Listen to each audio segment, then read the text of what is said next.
Au nom du Père, du Fils, Saint-Esprit, un seul Dieu, Amen. Que sa bénédiction repose sur nous tous, Amen. Alors, on va commencer aujourd'hui Éphésiens, Épître de Saint Paul aux Éphésiens, le dernier chapitre, chapitre 6.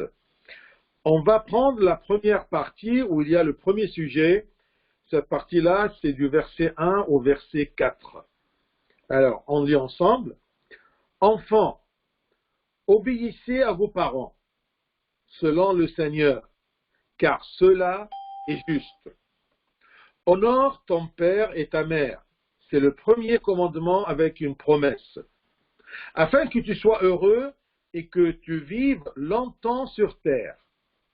Et vous, pères, n'irritez pas vos enfants, mais élevez-les en les corrigeant et en les instruisant selon le Seigneur.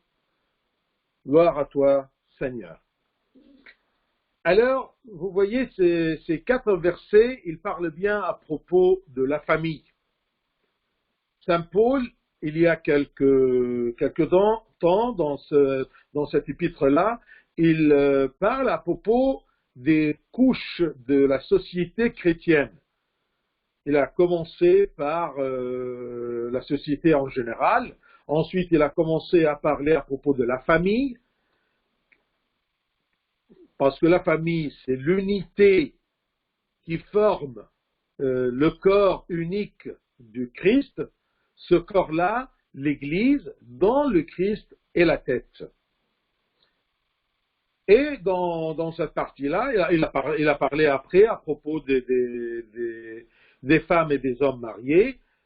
Et là, il va commencer de parler à propos de la famille de l'intérieur, c'est les pères et les enfants, ou les parents et les enfants. Alors, il commence ici à donner des consignes pour la famille chrétienne.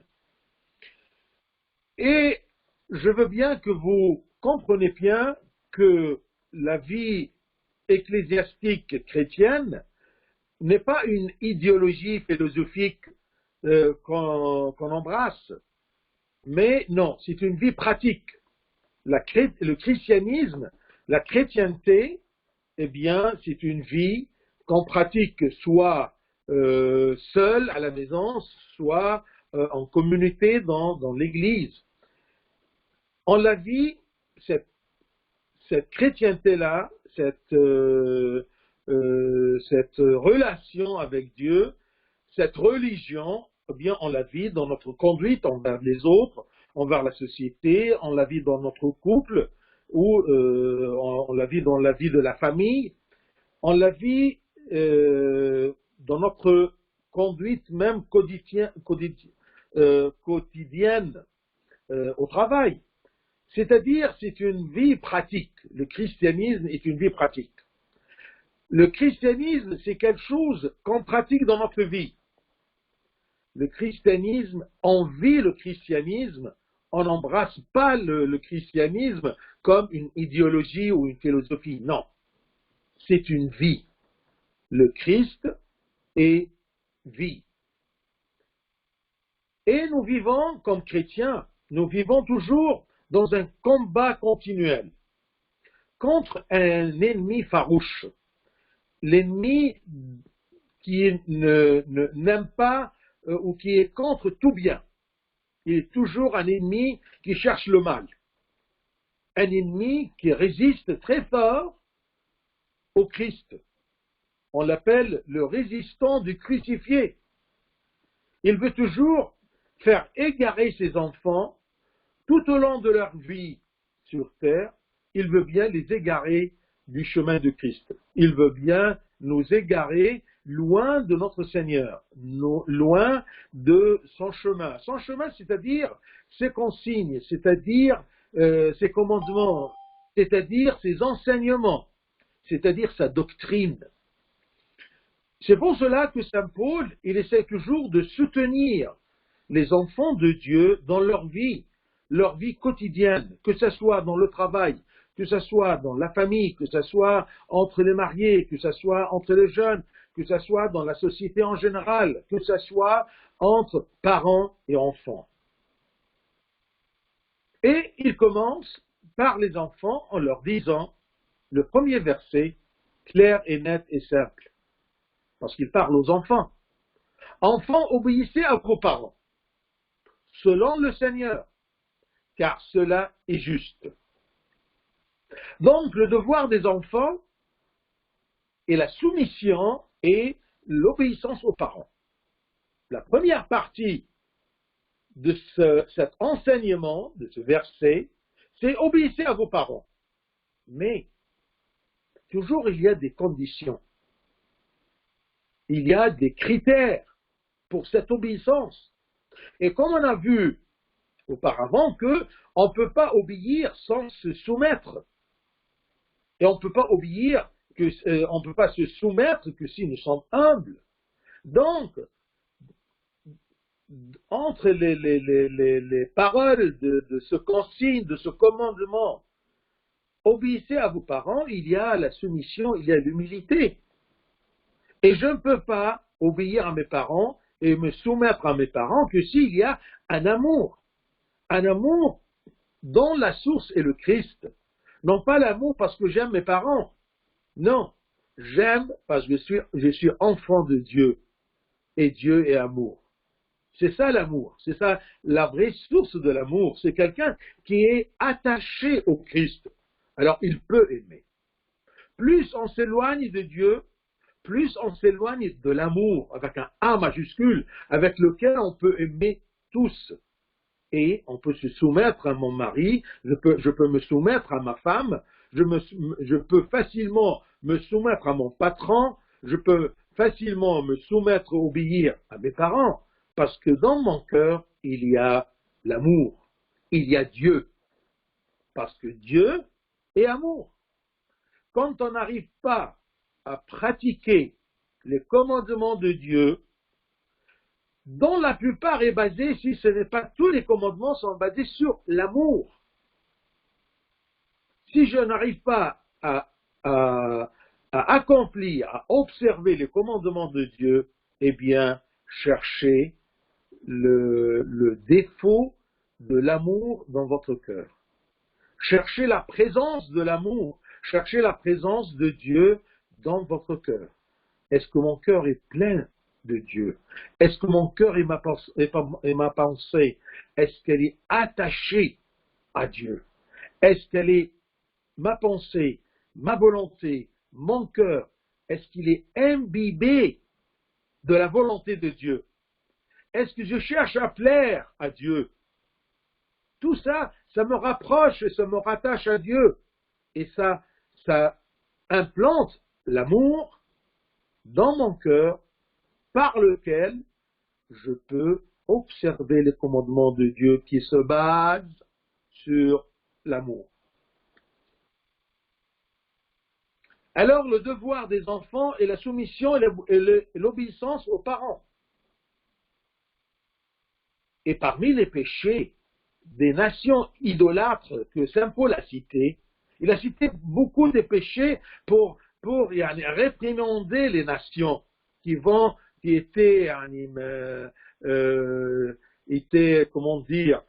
rapprochées par l'amour de Dieu vers Dieu le Père, en les acceptant, autre que le peuple de Dieu, les Juifs.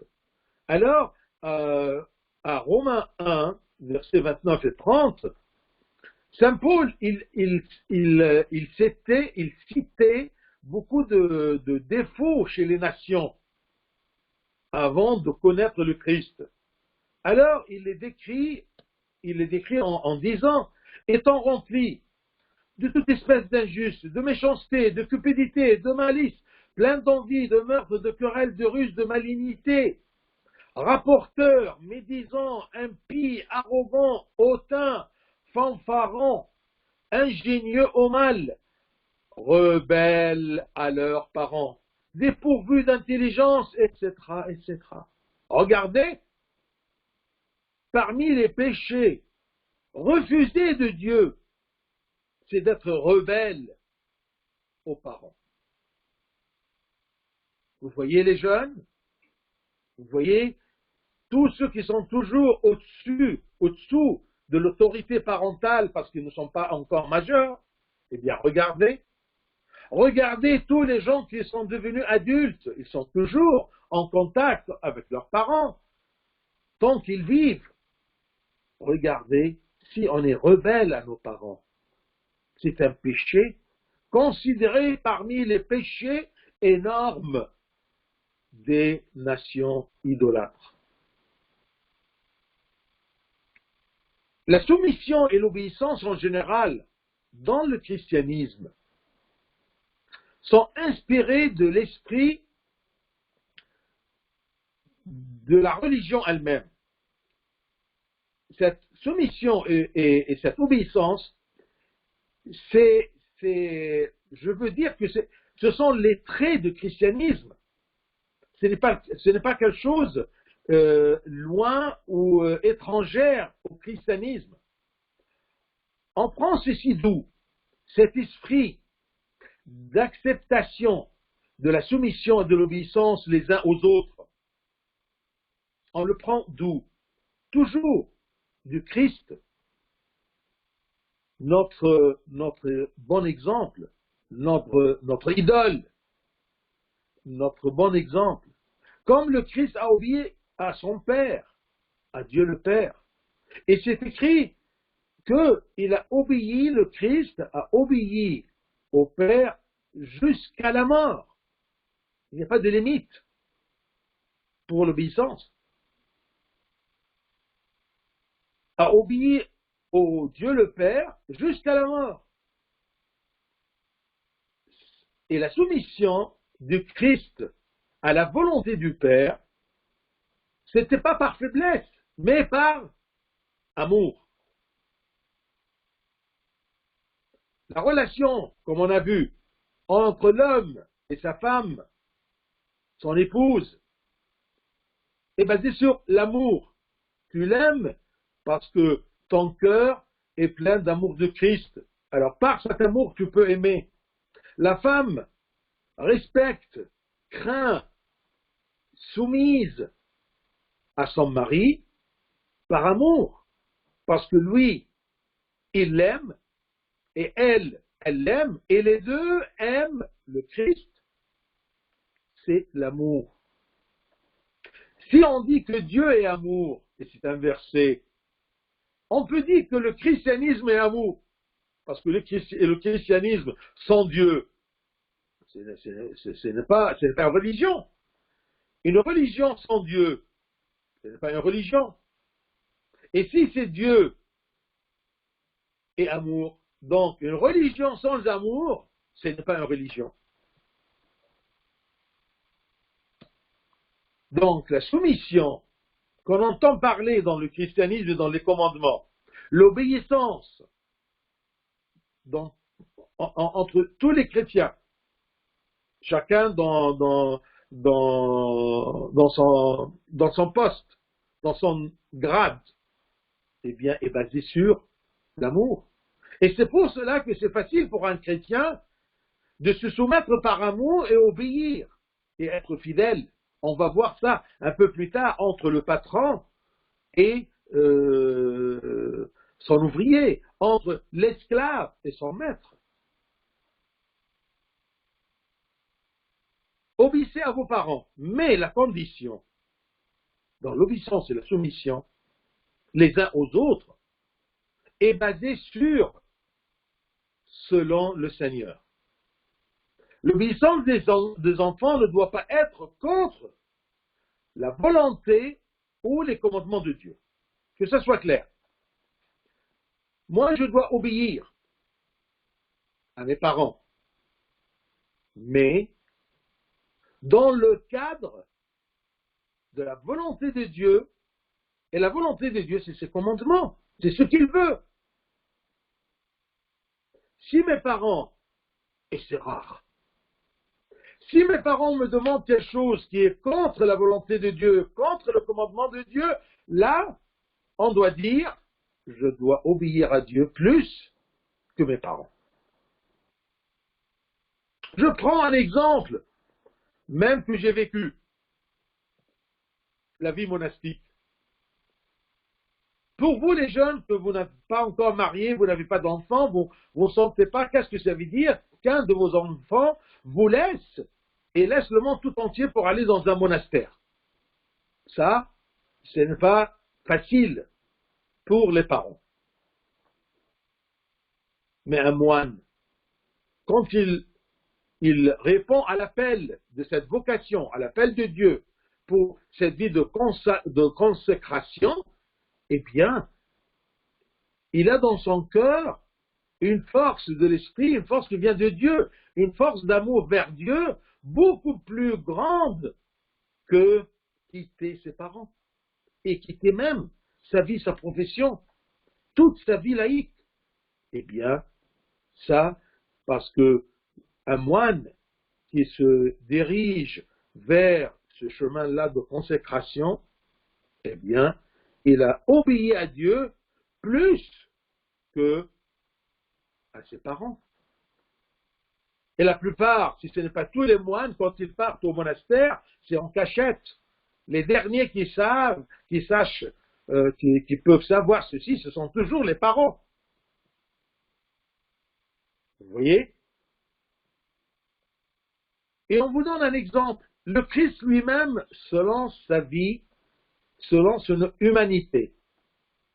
Quand il avait 12 ans, un bon adolescent, eh bien, ils ont monté à Jérusalem pour célébrer une fête, et en retournant, la Vierge Marie a cru que l'enfant Jésus est avec son père, parce qu'il marchait femme seule et groupe d'hommes seuls. Et à un point de rencontre, après plusieurs kilomètres de marche, ils se sont rendus compte qu'il n'est ni avec Marie, ni avec Joseph. Alors, les deux, ils sont retournés pour chercher leur enfant à Jérusalem. Je ne peux pas vous décrire quel sentiment de frayeur était dans le cœur de la Vierge Marie et de Saint Joseph à propos de leur fils. Ils ont perdu leur fils, alors ils retournent pour le chercher. Ils l'ont trouvé dans le temple, il est là, et à 12 ans, il prêche.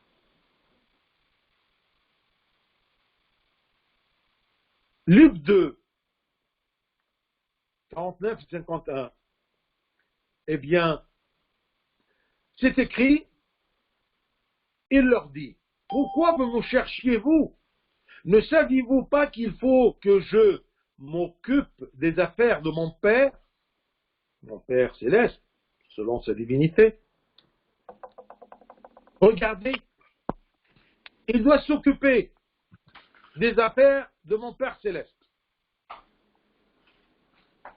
Ensuite, un peu plus loin, c'est écrit, puis il descendit avec eux pour aller à Nazareth. Et il leur était soumis. C'est Saint-Luc. Éteignez le micro, s'il vous plaît. Il leur était soumis.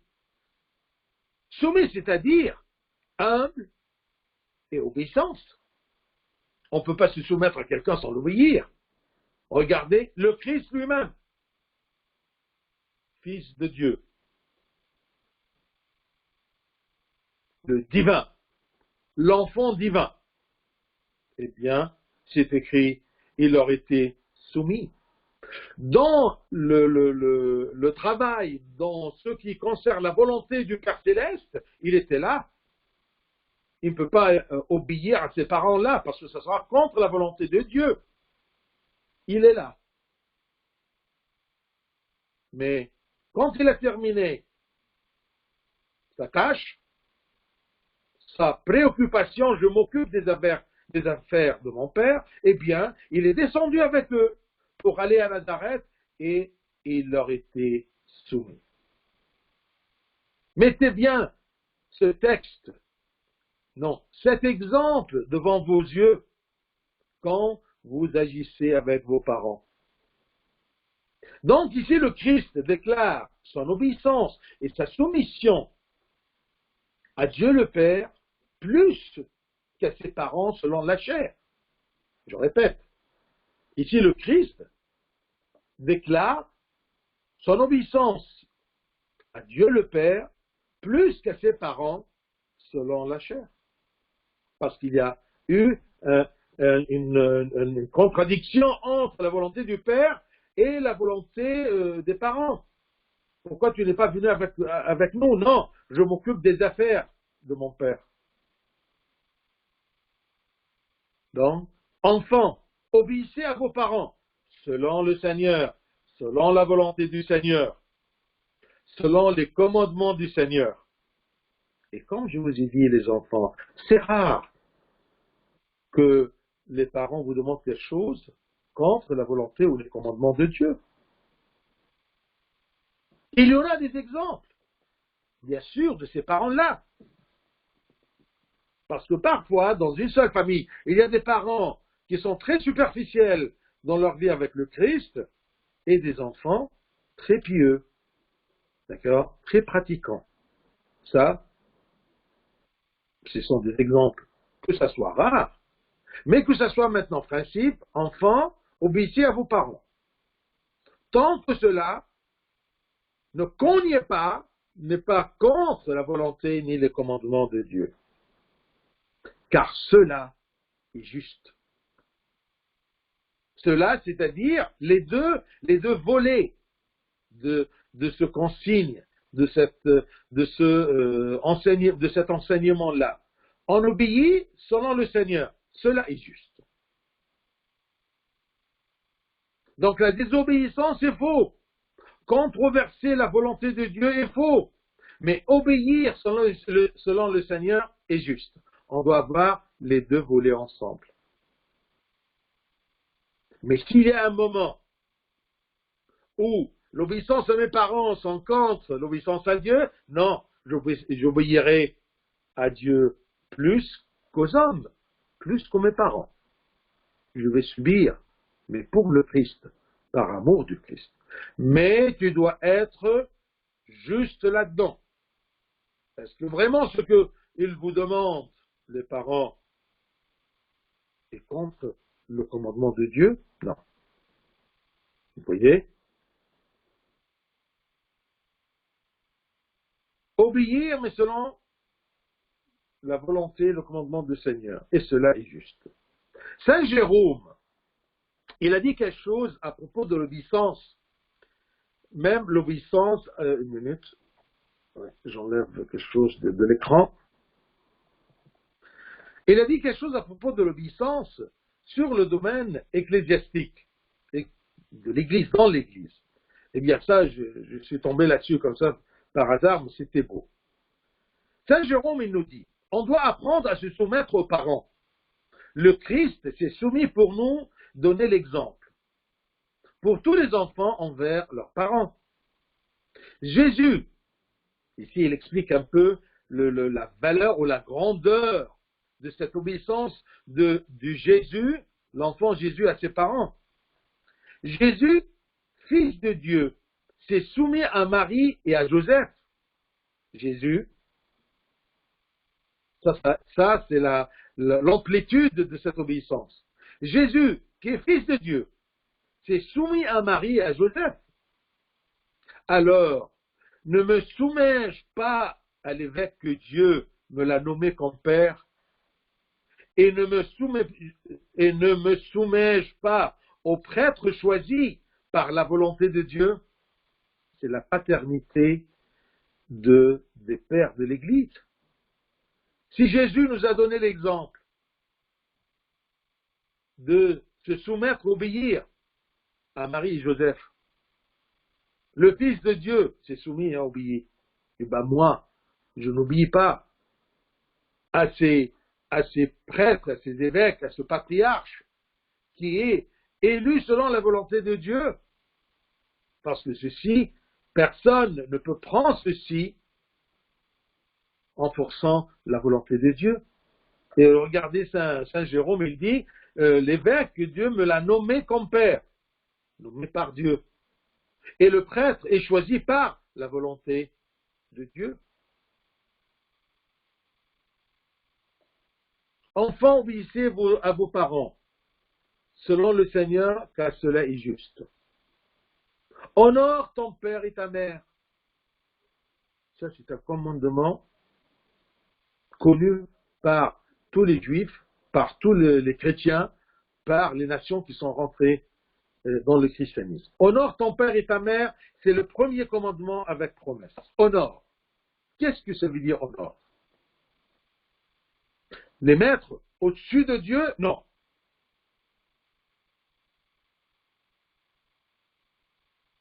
Honore, ça veut dire aime, respecte, obéis, aide-les dans le besoin.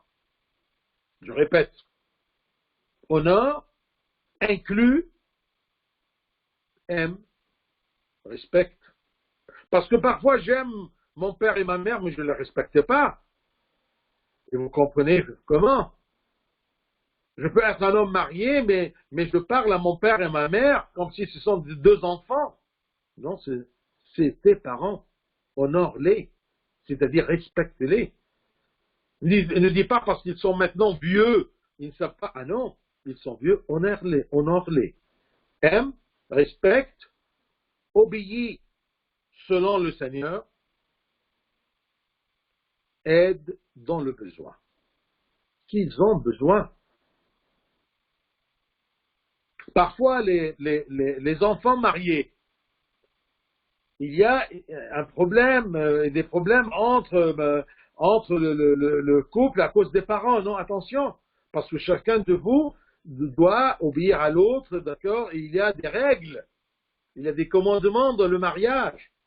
Si les parents exigent des choses qui cassent ce lien, cet attachement-là, non, on doit obéir et continuer à aimer, à respecter, à obéir selon le Seigneur et aider selon les moyens et selon leurs besoins.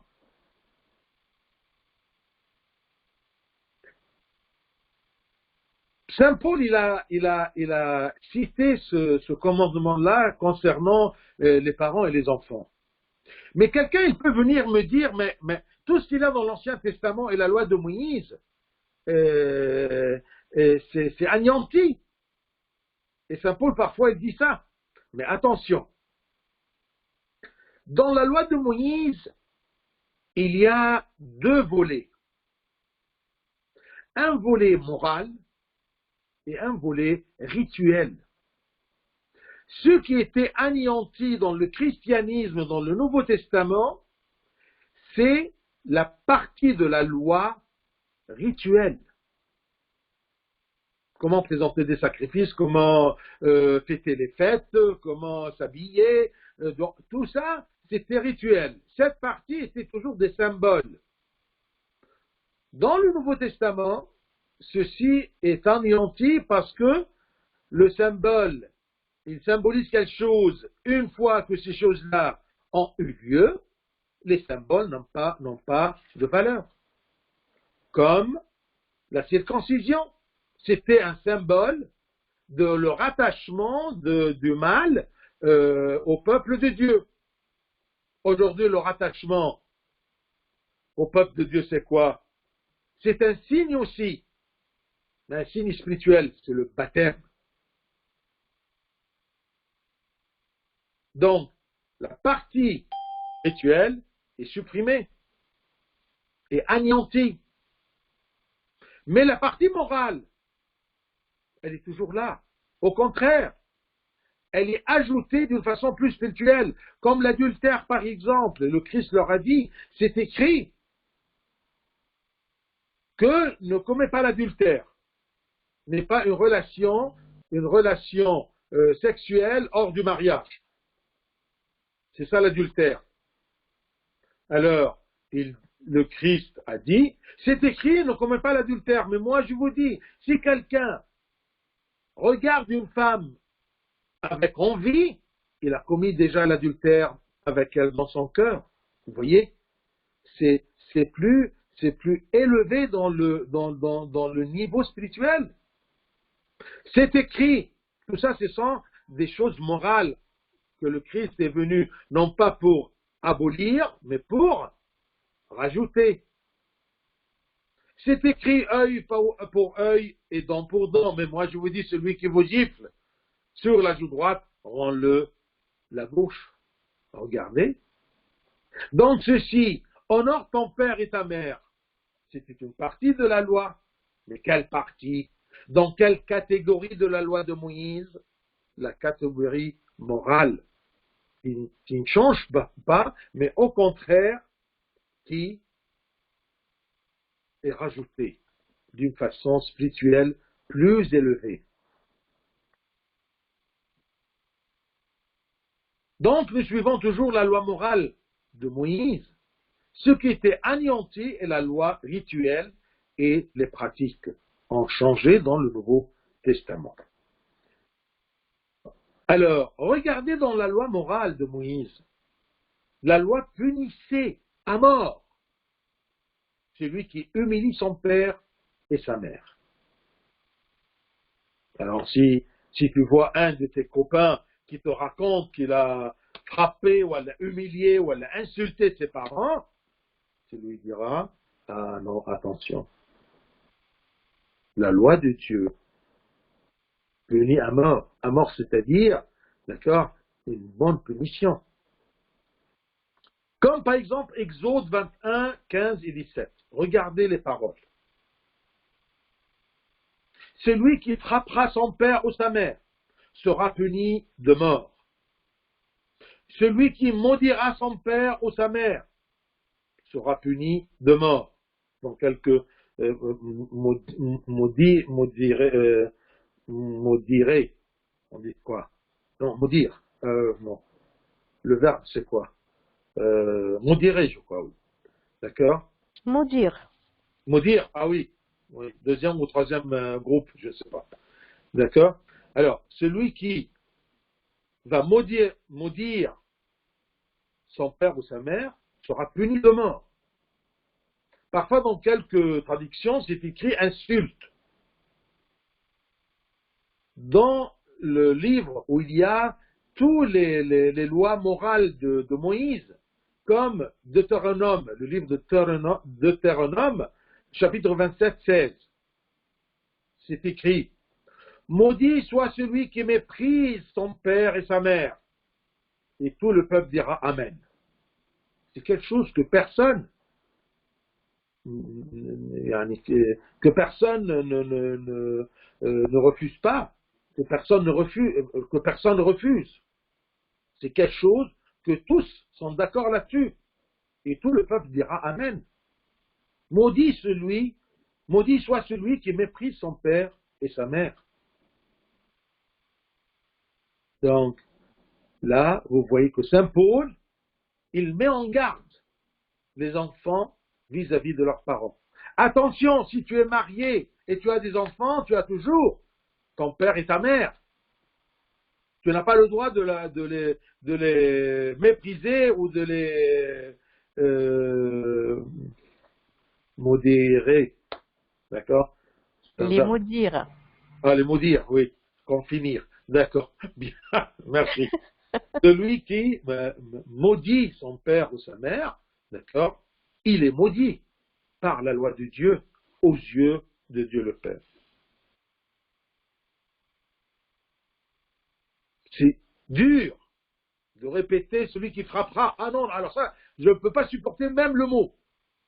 Et c'est pour cela sera puni de mort aux yeux de Dieu. Honore ton père et ta mère, c'est le premier commandement avec une promesse. Afin que tu sois heureux. C'est ça la promesse. C'est ça la frandise que Dieu donne aux enfants dans son commandement. Afin que tu sois heureux et que tu vives longtemps sur la terre. Là, il parle aux enfants. Il y a des pères comme Saint Jean Chrysostome, il dit, ou Saint Augustin, il dit, puisqu'il parle aux enfants, donc, il leur cite des récompenses qui les encouragent à observer ce commandement-là. Le bonheur et la longue vie. Vous voyez? Mais bien sûr, la récompense et la promesse, c'est quelque chose de beaucoup plus spirituel que ça. disons les deux ensemble, tu seras honoré par Dieu parce que tu as honoré tes parents, tu as aimé, tu as respecté, d'accord, tu as obéi, tu as aidé dans le besoin. Alors, relisons tout ce qui concerne les enfants.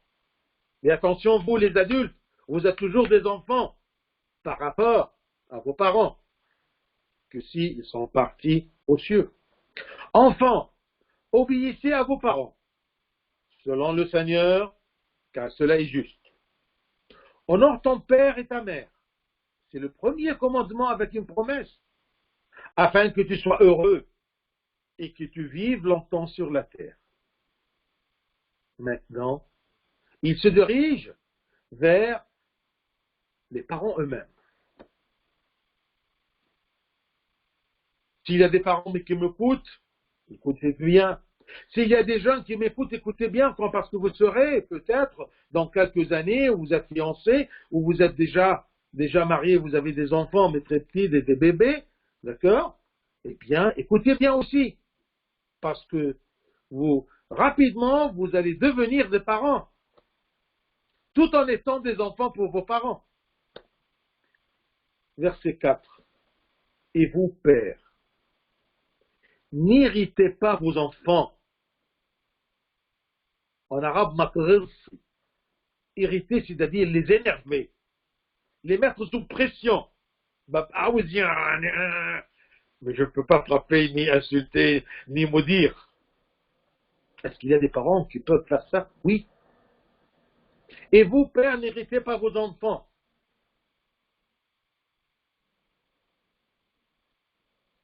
Si vous, les parents, vous voulez le respect et l'amour et l'obéissance, il y a un dicton des pères qui dit: pour tout privilège, il y a un devoir.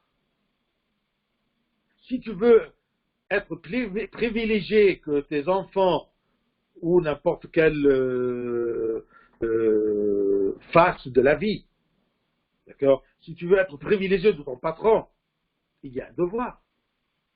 Si tu veux être privilégié, d'accord, honoré par tes enfants, il y a un devoir. Et bien ça, c'est le principe. Pour tout privilège, il y a un devoir. Donc, vous, les parents, si vous voulez avoir tout ce privilège, l'amour, le respect, l'obéissance et l'aide, eh bien, n'héritez pas vos enfants.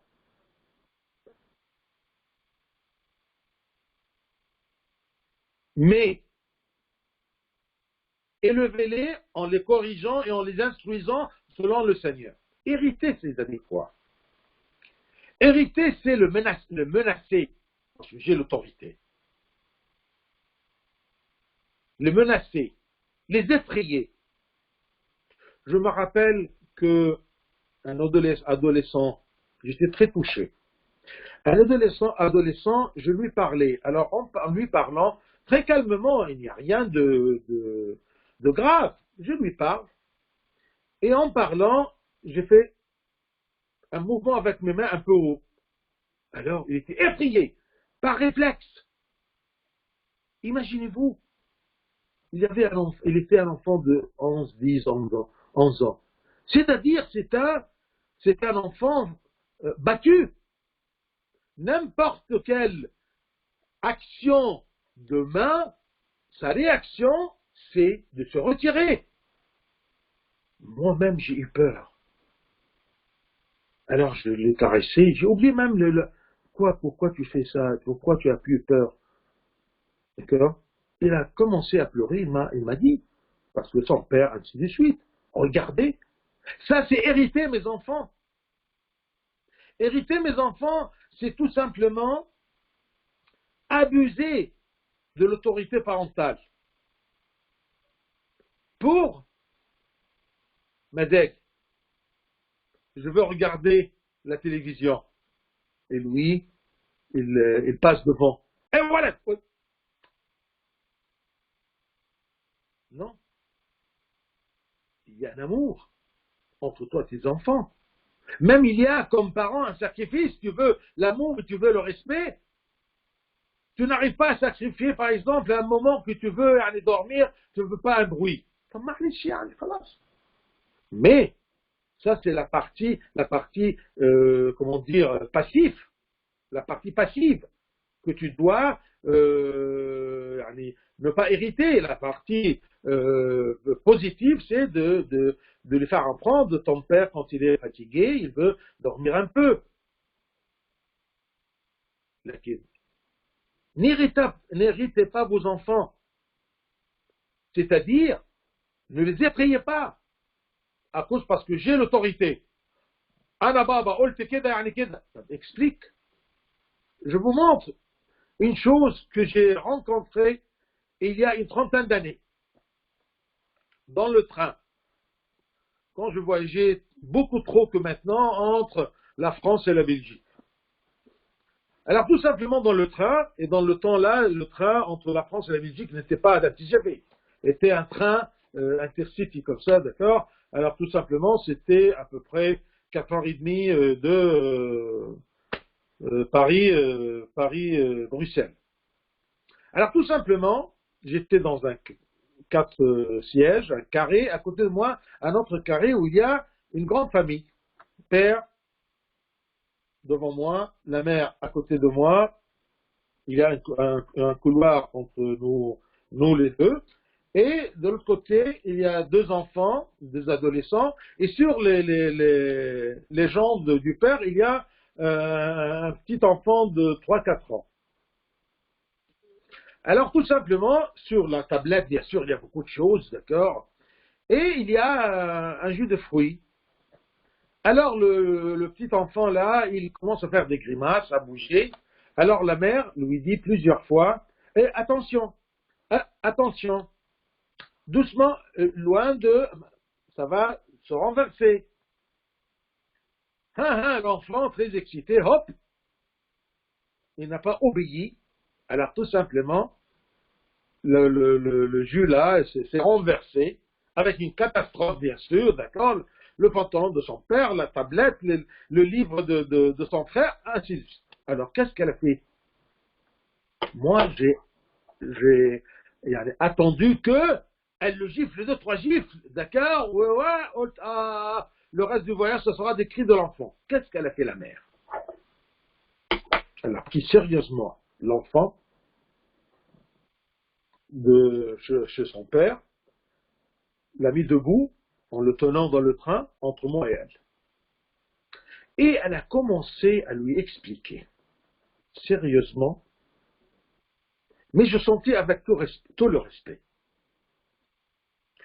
Elle lui a dit, je te dis combien de fois ne fais pas ça parce que ça va tomber. Tu vois, quand c'est tombé, que le livre, 3-4 ans, il a toujours un biberon comme ça dans. Mais il comprend. Elle a parlé avec lui pour lui expliquer ce qu'il a fait de faux. Elle a pris le temps de lui expliquer. Pas l'autorité parentale, tac, tac, ou fais. Et moi, j'étais là, j'écoutais bien comment elle éduque son enfant.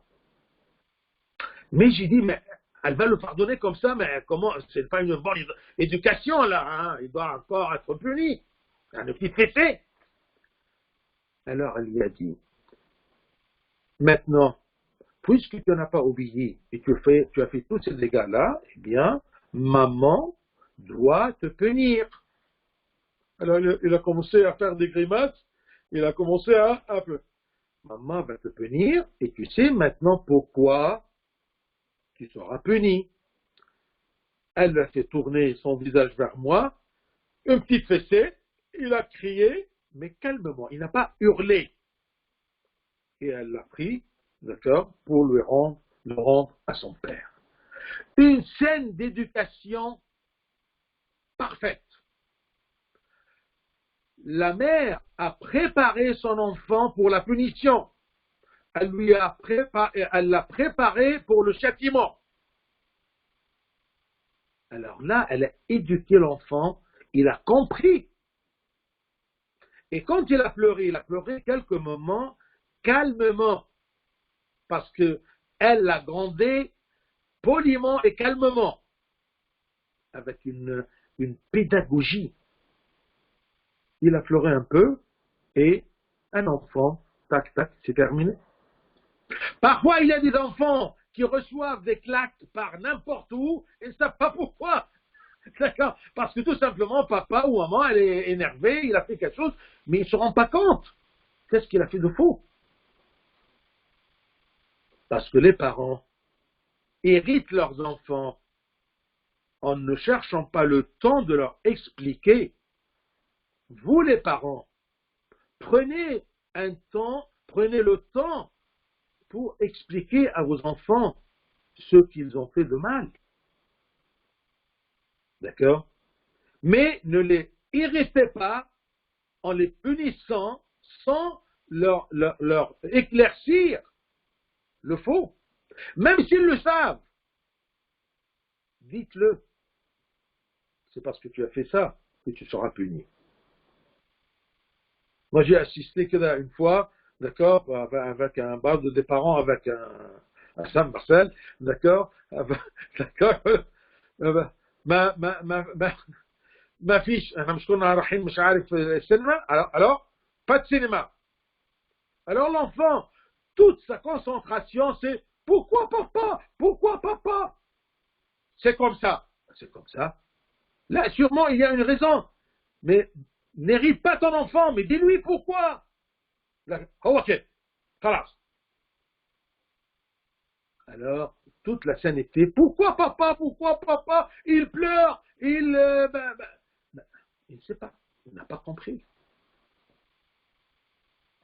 Donc c'est comme ça, par ces deux faits que je vous ai racontés, pour éclaircir un peu qu'est-ce que ça veut dire. Parents, pères, n'héritez pas vos enfants, mais élevez-les en les corrigeant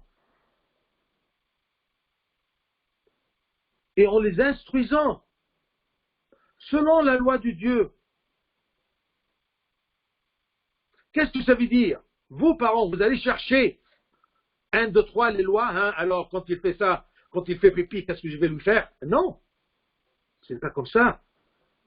Selon le Seigneur, c'est-à-dire que toi, parent, tu as déjà une vie spirituelle avec Dieu et tu as la force de l'Esprit de Dieu en toi et la sagesse de Dieu en toi et l'amour de Dieu en toi par lesquels tu peux éduquer selon le Seigneur tes enfants.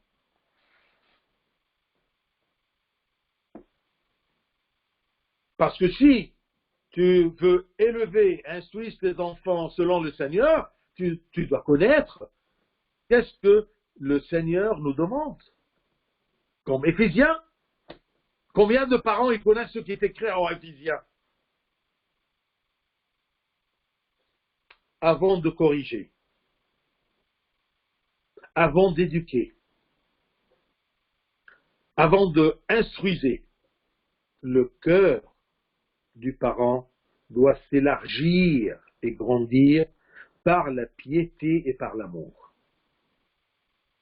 Si ton cœur est plein de piété et d'amour, s'il est plein de Dieu, si tu es rattaché à Dieu, si tu es un chrétien,